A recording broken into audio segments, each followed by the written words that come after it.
Bienvenue tout le monde au quart d'heure de bonne humeur de la culture provençale. Aujourd'hui on va parler de la Révolution française mais en Provence. 1789, tout le monde connaît, c'est l'année de la Révolution française ou du moins de son acte de naissance, 14 juillet, prise de la Bastille. En Provence, dès l'été, effectivement, il y a des problèmes populaires. On a des émeutes, des révoltes un petit peu partout, ça commence depuis la vallée du Rhône, de Valence jusqu'à Arles, surtout dans les villes, un peu moins dans les campagnes, et ça va aller jusqu'à Cannes et jusqu'à Antibes. Vous savez qu'un des députés provençaux les plus connus, qui va représenter le tiers-état de la ville d'Aix, va être Mirabeau, qui est une figure emblématique de la Révolution française. À partir du 14 juillet 1789, les villes provençales vont se diviser en deux parties assez claires, ceux qui sont pour le roi, les blancs, ceux qui sont pour la Révolution, les rouges. Chaque ville va connaître des tensions, parfois des batailles, des heurts assez violents, pour savoir quel des deux partis doit prendre autorité sur la ville. Alors ça commence en Avignon, où les révolutionnaires avignonnais demandent le rattachement d'Avignon à la France. Parce qu'il ne faut pas oublier qu'Avignon c'était un territoire du pape. D'ailleurs, les révolutionnaires vont chasser le vice-légat du pape, ce à quoi les royalistes avignonnais vont réagir, bien évidemment, et tuer un des révolutionnaires. Réaction de l'autre côté, les révolutionnaires vont tuer 60 royalistes et les jeter dans la glacière des vice-légats du pape. C'est ce qu'on appelait le massacre de la glacière. Là, hop, vous voyez le tableau qui représente ce massacre de la glacière. Passons à Arles maintenant. À Arles, même division entre les royalistes, qu'on appelle les chiffonistes, parce qu'ils ont un petit siphon ou un chiffon sur le revers du veston, et les monédiers, qui sont les révolutionnaires, car ils se réunissaient dans la rue de la Monnaie, et qui se reconnaissent parce qu'ils mettent une pièce de monnaie qu'ils attachent là à leur veston. Les chiffonistes, donc les royalistes, vont gagner une première bataille en mettant un maire de leur parti sur la ville d'Arles, mais les révolutionnaires, donc les monédiers, vont réagir, chasser ce maire et les royalistes jusqu'en Camargue.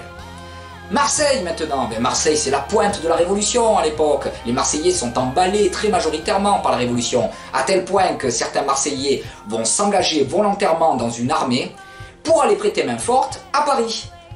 Ces volontaires marseillais vont donc marcher de Marseille, remonter tout le couloir du Rhône, traverser la Bourgogne et arriver à Paris pour prêter main forte aux révolutionnaires parisiens. Ils vont participer, ces Marseillais, à une bataille très connue qui s'appelle la prise des Tuileries et vont se faire remarquer par leur bravoure, par leur courage. Et comme ils chantaient une chanson, ces Marseillais, vous savez, allons enfants de la patrie, qui n'était pas encore très connue et qui n'avait pas encore de titre, et comme ce sont des Marseillais qui la chantent, elle va s'appeler la Marseillaise et va devenir l'hymne national. Vous avez un très beau roman que je vous conseille de lire qui s'appelle Les Rouges do Mieggio, Les Rouges du Midi de Félix Gras, et qui est le roman certainement le plus lu de la littérature provençale. Et Félix Gras vous raconte justement cette marche des Marseillais jusqu'à Paris. Donc, j'allais dire, tout va bien, la Provence est relativement révolutionnaire, elle est d'accord avec Paris, et jusque-là, j'ai bien dit jusque-là, tout va bien. Ouais, jusque-là. Sauf que quand arrive le régime qu'on appelait la Convention, avec à sa tête Robespierre, vous le voyez, il est là, Robespierre, eh bien ça va moins bien se passer, puisque Robespierre est un jacobin, et la vision politique du jacobinisme, c'est la révolution est parisienne, elle parle français, et c'est Paris qui décide.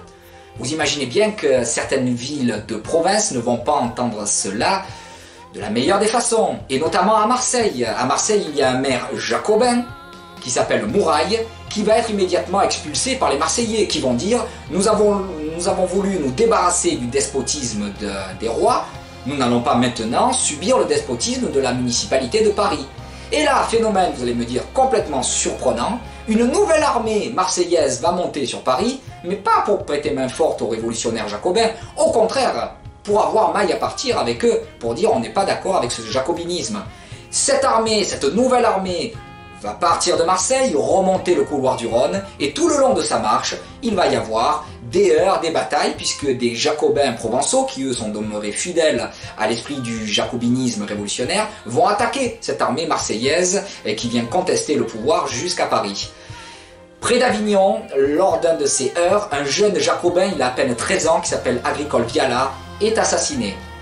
Robespierre en profite pour dire « Voilà, on attaque nos bons jacobins provençaux, la Provence nous attaque, nous allons l'attaquer à notre tour. Et cette fois-ci, la révolution parisienne jacobine envoie une armée pour mater cette Provence qui devient de plus en plus contre-révolutionnaire.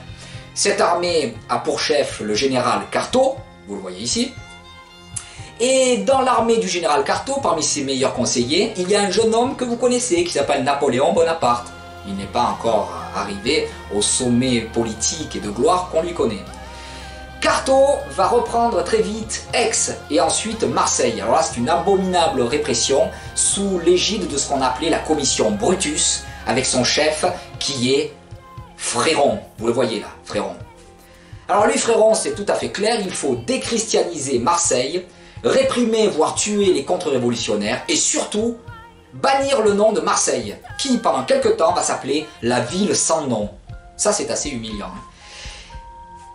Cartaux va marcher également sur Toulon parce que Toulon a décidé de ne pas se laisser faire.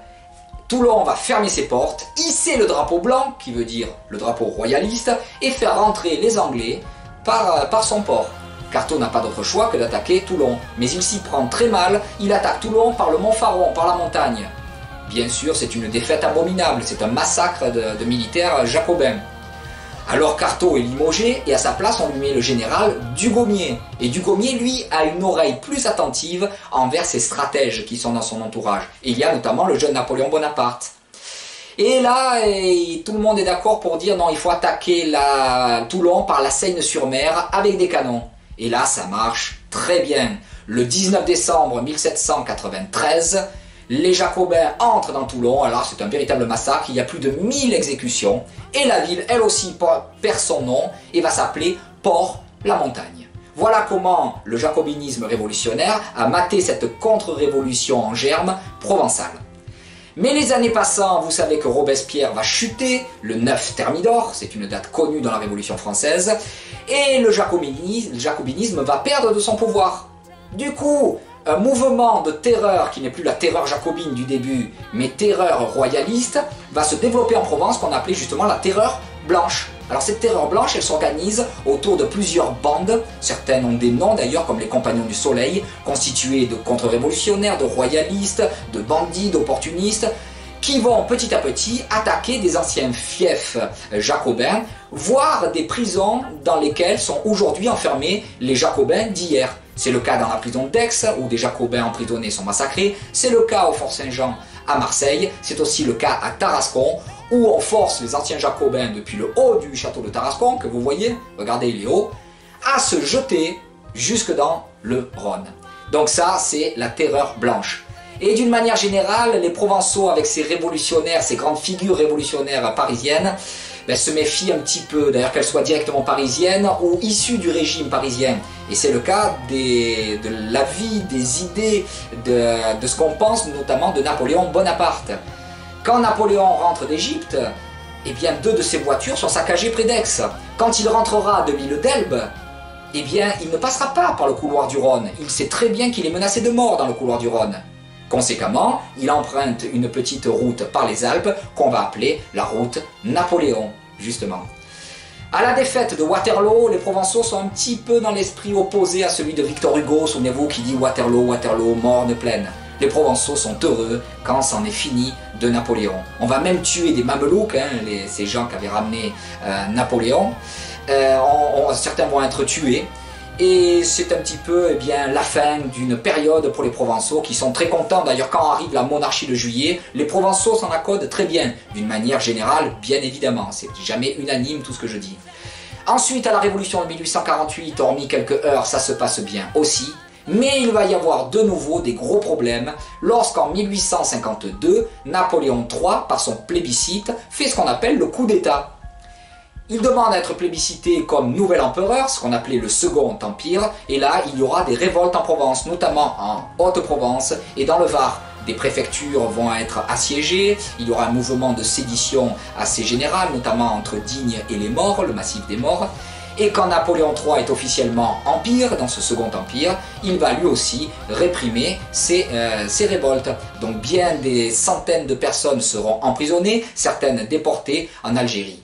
Et pendant ce Second Empire, eh bien, il faut bien dire que la Provence bénéficie d'un regain économique incroyable. C'est le moment où Marseille se développe incroyablement. Et d'ailleurs, en 1854, vous avez la création, l'inauguration du chemin de fer Paris-Lyon-Marseille.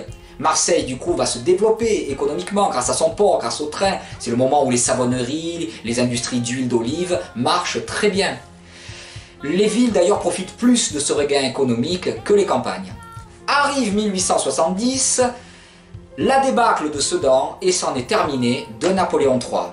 Et les Provençaux, de nouveau, eh bien, vont réagir par rapport à cette débâcle d'une façon qui, elle, est semblable à la réaction parisienne. Vous savez donc qu'en 1870, c'en est terminé et qu'il y a un mouvement de sédition populaire qui suspecte la jeune République, après le Second Empire, eh bien, de traiter secrètement avec Bismarck. Donc des ouvriers, des gens du petit peuple vont se révolter et faire ce qu'on appelle des communes. Il y a la commune à Paris, mais il y en a une également à Marseille, avec à sa tête le chef Gaston Crémieux. C'est un avocat, vous le voyez. Cette jeune république, qui a été officiellement proclamée le 4 septembre 1870, va très vivement réagir, va réprimer cette commune marseillaise, et Gaston Crémieux sera emprisonné, puis exécuté le 30 novembre 1871, et c'en est terminé de la commune, et ça clôture un petit peu ce chapitre sur la Révolution française en Provence, avec, vous l'avez noté, toujours cette dialectique entre un pouvoir central parisien ou un pouvoir fédéral qui laisse plus de place aux régions. Alors là, le débat, vous le trouverez autant en politique qu'en littérature. Mistral était plutôt quelqu'un qui voulait une France plutôt fédéraliste. D'autres vont être plutôt dans une optique directement jacobine, parisienne. Et le débat est encore d'actualité aujourd'hui. Voilà. J'espère que ces quelques minutes de rappel des tenants et des aboutissants de la Révolution française en Provence vous auront plu. Et je vous dis à la prochaine vidéo. Au revoir.